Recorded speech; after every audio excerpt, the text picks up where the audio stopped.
Investir en Afrique offre autant d'opportunités, car l'Afrique est le continent de demain. Personne ne peut nier ces réalités.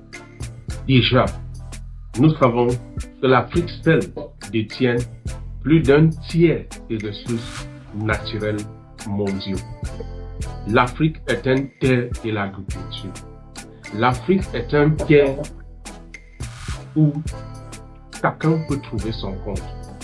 Et depuis plusieurs années, plus de 15 ans, je travaille dans l'investir en Afrique, le développement des affaires en Afrique.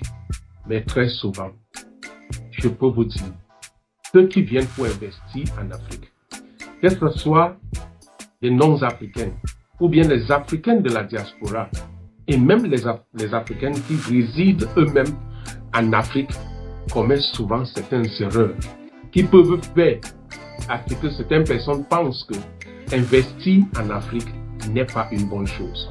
Dans cette édition de l'Afrique en marche, je vais vous donner 8 erreurs à ne jamais commettre quand on veut investir en Afrique. Si c'est ta première fois de tomber sur nos vidéos, abonne-toi car ensemble, nous allons bâtir le continent africain.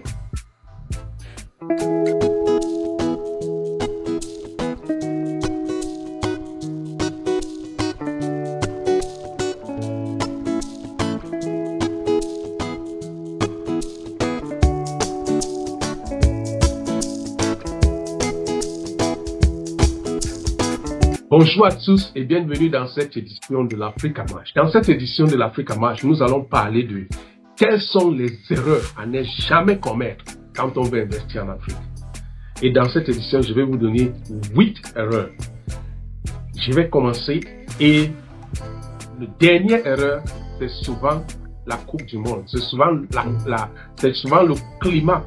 C'est souvent le haut niveau des erreurs que beaucoup de personnes commettent en Afrique. Que ce soit ceux qui vivent même en Afrique, que ce soit les Africains de la diaspora ou bien même ceux qui viennent, les non-africains qui viennent investir en Afrique. Alors, à la 8e place, la 8e erreur à ne jamais commettre quand tu veux investir en Afrique, c'est d'ignorer les erreurs politiques et économiques. Les risques politiques et économiques. Vous savez, quand le Niger quand il y avait coup d'État au Niger, certains transporteurs sont quittés du Bénin avec la marchandise pour amener en Niamey en passant par Malanville. Malheureusement, quand ils arrivent à Malanville, ils trouvent que la frontière est fermée. L'une des erreurs que commettent souvent ceux qui investissent ou ceux qui viennent pour investir en Afrique, c'est qu'ils ne sont pas à l'écoute des informations politiques et surtout économiques. Parfois, au début de chaque année en Afrique, une chose est certaine, il y a les lois de finances qui changent souvent certaines choses concernant la fiscalité et même certaines lois. Très souvent, ceux qui sont actifs dans le monde business, investis en Afrique, ne sont même pas au courant. Parfois, ils ne connaissent même pas le nom de certains ministres qui devaient normalement le concerner. Alors, si tu investis en Afrique, ou bien tu veux investir en Afrique, il faut être à l'écoute des informations. Si les gens qui avaient pris leur marchandise quittant Cotonou pour Niamey étaient au courant du fait que la CEDEAO a décidé de fermer les frontières, ces personnes-là devaient comprendre qu'ils ne doivent pas prendre la marchandise pour partir avec. Et la plupart ont perdu leur marchandise. Parce que beaucoup ne s'attendaient pas et n'étaient même pas au courant.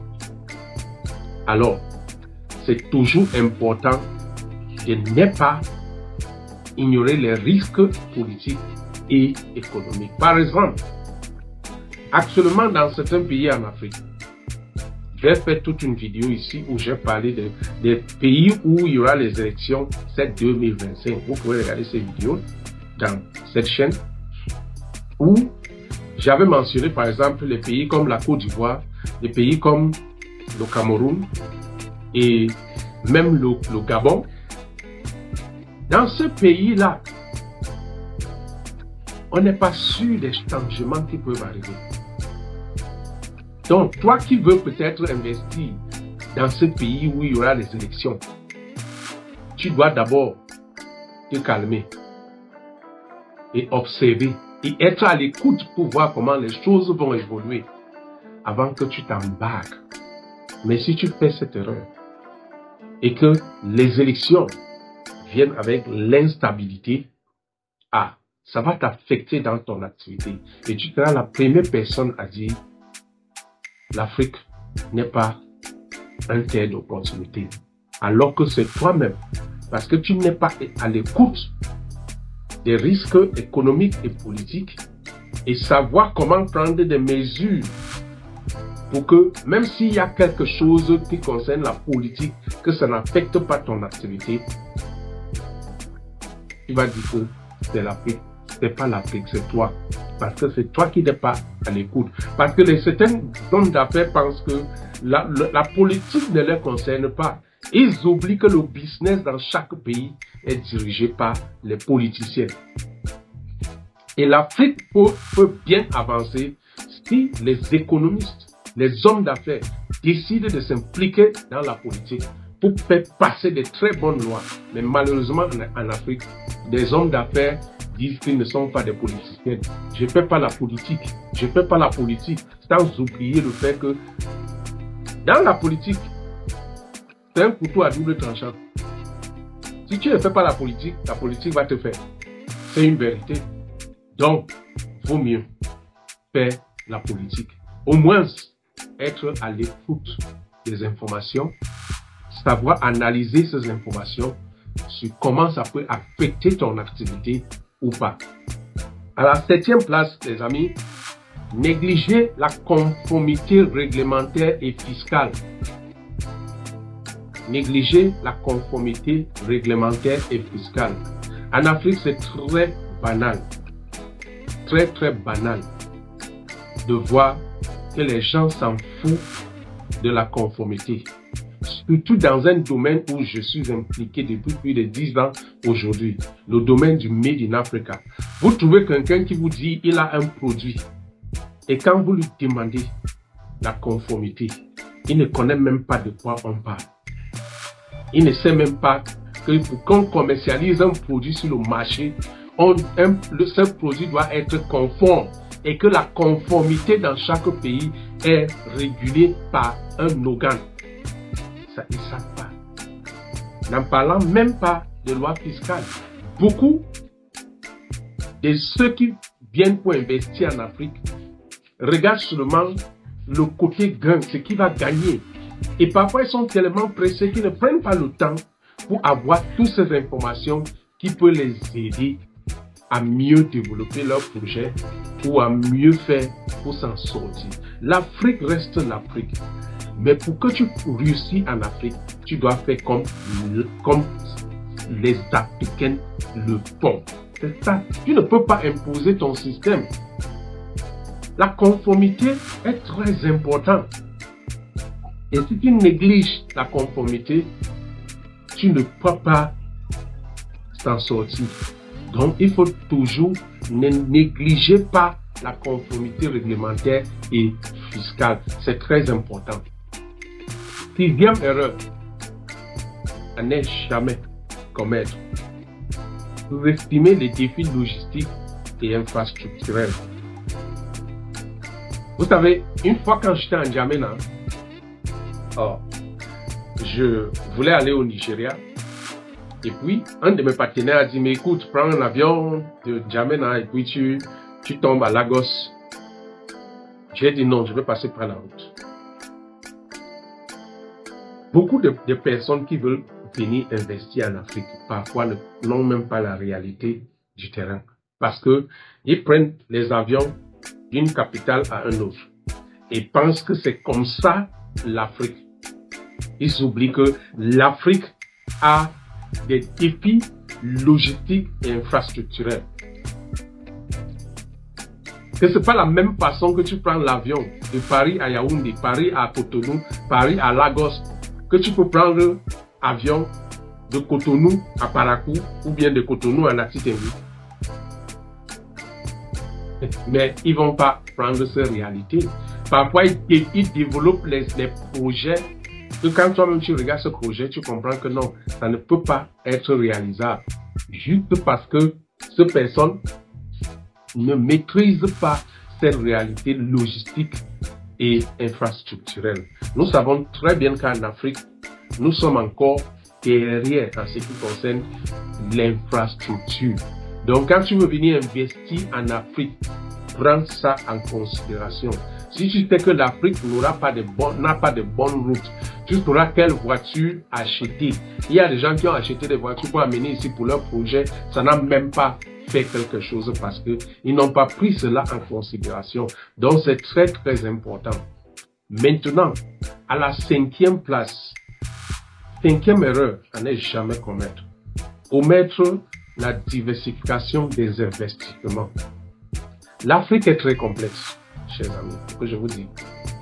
Investir en Afrique est très complexe. Et très souvent, moi je conseille ceux qui veulent venir investir en Afrique de ne pas se focaliser sur un seul investissement. Puis je m'en allais demander à Dangote. Dangote est riche parce qu'il a diversifié ses investissements. Très souvent, c'est ce qu'il ne faut pas faire. Parce qu'on ne peut même pas prédire en Afrique les 5 prochaines années. Même les 2 prochaines années même. Une activité qui fonctionne maintenant très bien ne te garantit pas que l'activité là va fonctionner le lendemain. C'est pourquoi il faut diversifier ses investissements. Parce que concentrer tous ces fonds dans un seul secteur ou type d'activité peut être endommageable pour l'investisseur.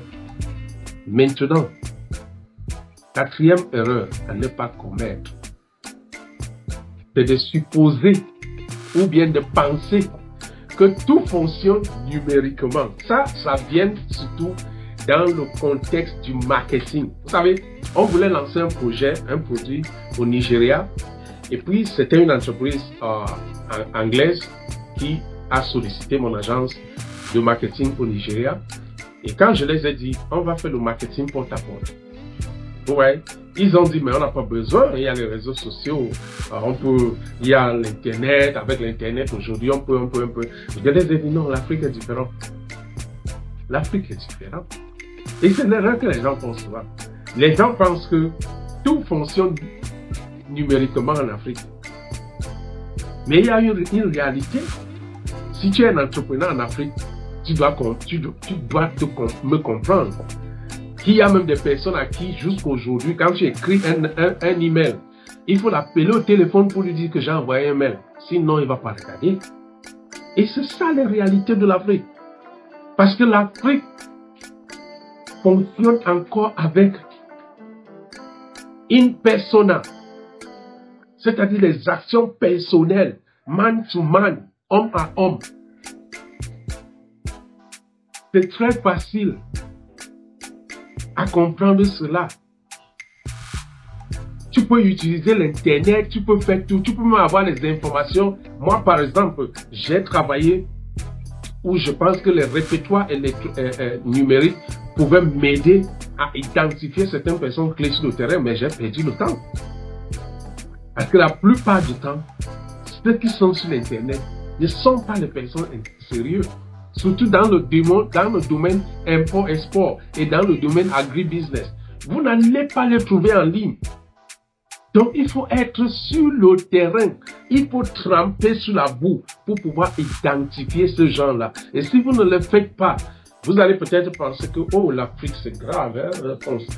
Fonctionner en Afrique, c'est tellement difficile. Il faut que maintenant, le problème, c'est vous.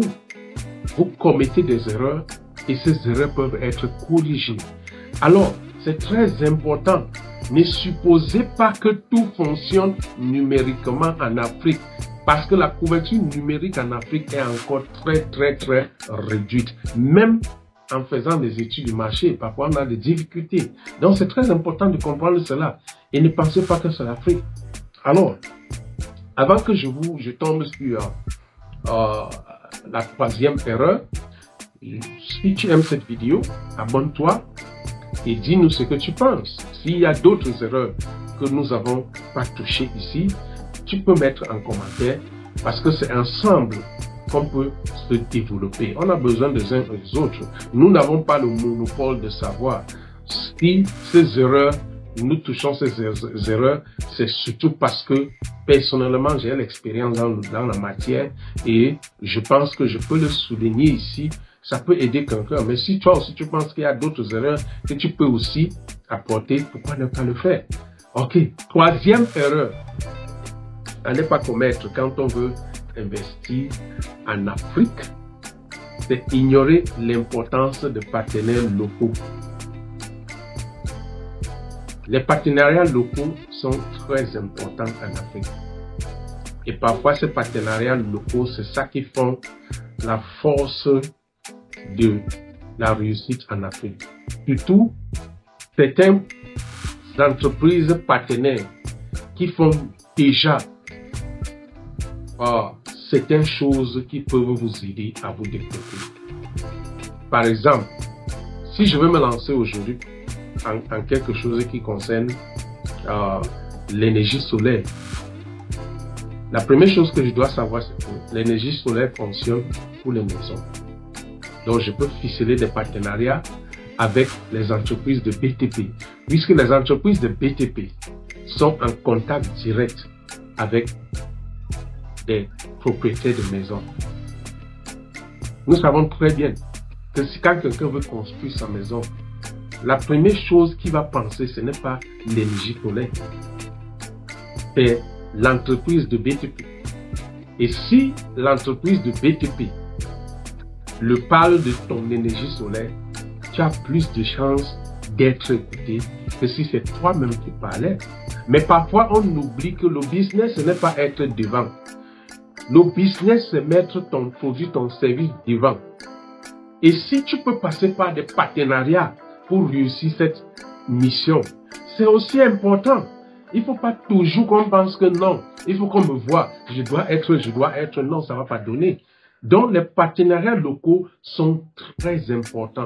Et quand vous les ignorez, ça peut bien vous être difficile à investir en Afrique. C'est très important. Comprenez cela comme ça. Maintenant, à la deuxième place, c'est deuxième erreur que beaucoup commettent souvent, et même certains Africains, surtout ceux-là qui viennent de la diaspora et ceux qui viennent hors de l'Afrique, c'est d'adopter un état d'esprit occidental. Vous savez, souvent quand j'ai décidé les réunions avec mes clients, la première chose que je leur dis souvent, c'est que enlevez votre état d'esprit là, parce qu'en Afrique, ça ne va pas fonctionner. L'état d'esprit d'un Africain est tellement difficile. Ce que vous pouvez faire peut-être aux États-Unis en 2 mois, vous venez en Afrique, vous allez faire 1 an. Parce que c'est ça la réalité africaine. Et parfois, vous avez besoin d'être hyper patient. Vous avez besoin d'être hyper tolérant pour pouvoir réussir. Vous pouvez aller par exemple dans un bureau pour un document qui ne devait même pas normalement vous prendre 2 minutes, 2 heures. Et vous allez faire des mois. Je me rappelle une fois, on avait un projet au Cameroun. On nous a fait traîner. Les gars sont venus au Cameroun. Ils ont fait 2 mois, ils sont rentrés. On n'a même pas eu cette autorisation. Ça, c'est la réalité de l'Afrique. Donc, si vous prenez cet état d'esprit occidental, vous venez en Afrique avec pour venir fonctionner. Moi, j'ai fonctionné, vous avez des problèmes. Moi, j'ai souvent des gens qui me disent, mais non, écoute, en France, je leur dis, mais tu dis bien, en France, ici, c'est l'Afrique. Et en Afrique, c'est différent. Donc, c'est très important. À la première place, première erreur, je vous avais dit, il y aura une première erreur que beaucoup de personnes commettent. Mais avant cela, si c'est ta première fois de tomber sur nos chaînes, abonne-toi parce que c'est ensemble qu'on va faire cette chaîne Afrique en marche. Chers amis, à la première place même, c'est la Coupe du Monde. L'erreur fatale que beaucoup commettent souvent quand ils viennent pour investir en Afrique ou bien quand ils investissent en Afrique, pour ceux qui sont déjà en Afrique, est que nous négligeons l'étude du marché. Certains entrepreneurs pensent que l'étude du marché n'est pas importante. Surtout nos frères de la diaspora. Parfois, quand ils viennent pour développer une activité en Afrique, ils ont peut-être un mois à venir faire quelque chose et puis tant ils viennent, ils se lancent. Ils ne pensent même pas à l'étude du marché. Ou parfois, même quand ils pensent très bien à l'étude du marché, ils confient ces études à des personnes qui ne sont pas habilitées à bien faire l'étude du marché. Et des informations qu'ils leur donnent, c'est parfois des informations erronées. Si vous touchez 10 Africains de la diaspora, ils vous diront cette réalité. Parce qu'ils ont fait des erreurs. Et cette erreur, parfois, ça commence par la négligence d'études du marché. L'étude du marché est très importante. Beaucoup de gens regardent le coût, ce qu'on doit dépenser. Et moi, j'ai souvent l'habitude de dire à mes clients, ne regardez pas, ça fait partie de l'investissement. Même si tu dépenses 1 million, même si tu dépenses 2 millions, ça ne va rien te faire. Mais c'est important parce que les informations que tu auras te permettra, toi, d'avoir des clarités sur beaucoup de choses qui peuvent t'aider à prendre de très bonnes décisions. On ne peut pas faire un investissement sans faire les études du marché. C'est comme si tu naviguais à vue. Alors que nous avons toutes les facilités, nous avons des agences. Par exemple, moi j'ai une agence de marketing, communication et développement des affaires qui peut t'assister à développer une bonne étude avec des recommandations claires sur l'activité que tu veux mener. Et alors, ça nous est arrivé de faire des études de marché et décourager les investissements avec raison. Donc la plupart de ceux qui viennent pour investir en Afrique négligent cet aspect d'études de marché et parfois ça devient fatal. Ils vont perdre leur argent et la finalité sera que non, investir en Afrique c'est très difficile. Sans toutefois regarder sur eux-mêmes, qu'est-ce que je n'ai pas fait? Parce que nous avons cette tendance en Afrique où à chaque fois, quand on fait quelque chose, ça ne marche pas.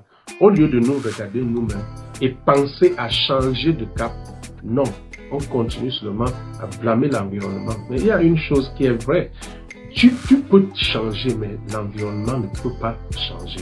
L'Afrique reste l'Afrique. C'est toi qui dois t'adapter à l'Afrique. C'est pas l'Afrique qui peut s'adapter à toi.